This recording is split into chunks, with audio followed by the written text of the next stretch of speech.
Askerin arabası. Tamam buyur abi. Sen at abi, at abi. At abi.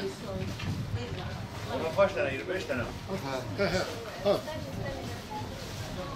Diğer tarafa da kayın abi, diğer tarafa. Bu da bir sen diğer tarafa gel. Sayıyorum. Gel abi buraya gel. Hadi buraya gel. Buraya gel. Nereye git? Sen içeriye. Git abi.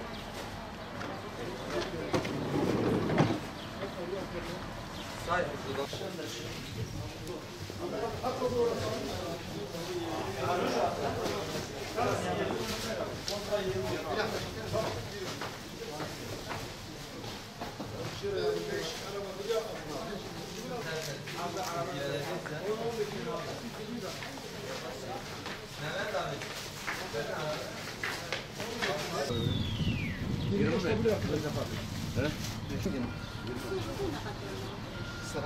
Bu 5 tane daha buraya alsa.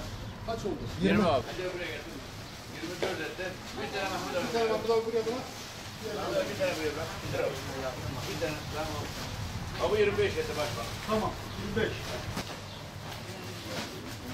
Sen 25 oldu. Bu kadar getir. Tamam. Buraya.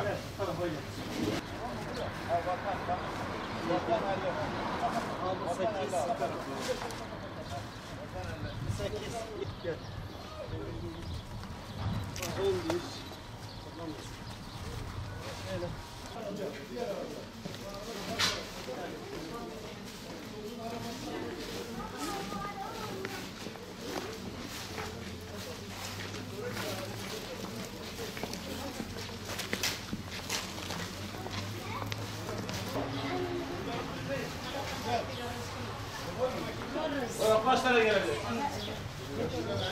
25 tane mi gelecek?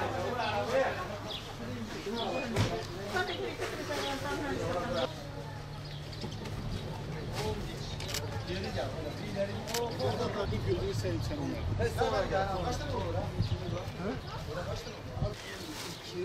Bir tane daha atacağız oraya. Euzubillahimineşşeytanirracim. Bismillahirrahmanirrahim. Umut Kervanı olarak Kadir Gecesi münasebetiyle hayır sahiplerinin bize ulaştırmış oldukları yardım paketlerini bugün için özellikle Kadir Gecesi olduğundan dolayı daha önceden tespit etmiş olduğumuz ailelere kendi araçlarımıza paketleri yükleyerek kendi adreslerine teslim etmek için bugün bir program yaptık. Dolayısıyla hayır sahiplerinin bize ulaştırmış olduğu o yardım paketlerini Allah'ın izniyle bugün itibariyle hayır sahiplerine gidip teslim ediyoruz inşallah.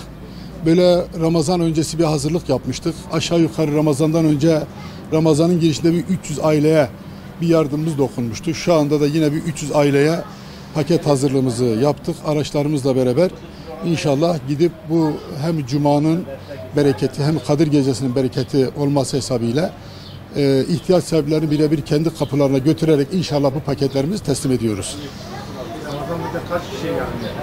Ramazan boyunca takriben 1500 kişi civarında bizim bir yardımımız dokundu. Bu 2000 demiyorum çünkü bizim ayrıyeten de böyle dernek binasından yardım ettiğimiz aileler de katarsak 2000'e yakın bir aileye yardımda bulunmuşuz. 2000 aileye. Fakat paket dağıtımımızla ilgili 1500 aileye kendi yardımlarımızı inşallah ulaştırmış oluyoruz. Biliyorsunuz her ihtiyaç sahibinin kendi aracı yoktur. Kendi aracı olmadığı için de ister istemez buraya gelip yardım paketini buradan alması çok zordur. Bizler daha önceden tespit etmiş olduğumuz bu ailelere kendi gönüllü üyelerimizin araçlarıyla beraber onlara yükleyerek bu gıda paketlerini dolayısıyla götürüp onların buraya gelmektense biz onların ayağına gidip bu paketleri onlara birebir teslim edelim dedik. ve böyle bir hayırlı bir çalışmayı inşallah kendi gönüldaşlarımızla programladık ve bugün itibariyle Allah'ın izniyle gidip o paketleri inşallah sizin de gördüğünüz gibi araçlarımız çıktılar. Şu anda paket dağıtmak üzere. Gidip o paketleri Cuma saatinden önce inşallah yerlerine ulaştıracaklar. Bizim yapmış olduğumuz yardımlar Ramazan olması münasebetiyle genelde gıda paketi dağıtıyoruz. Bunun yanı sıra ayakkabı, elbise, yani bizim yardımlarımızda sınır yoktur. Ev eşyasından tutun da gıdaya kadar, giyim ve ayakkabıya kadar sadece Ramazan has da değil bu çalışmamız. Yani yılın 12 ayı her ay düzenli olarak yapmış olduğumuz yardımlar var. Bunun içerisinde ayakkabı, elbise, giyim vesaire. Dolayısıyla Ramazan olduğu için de bu çalışmayı biraz daha hızlandırdık. Hem hayır sahiplerinin hayırlarını bir an yerine ulaştırma adına hem gönüldaşlarımızla bizim buradaki çalışmamıza katkıda bulunan gönüldaşlarımızla Ramazan'ı biraz daha hızlandırdık. Bu paketleri inşallah bir an evvel yerine ulaştıralım diye.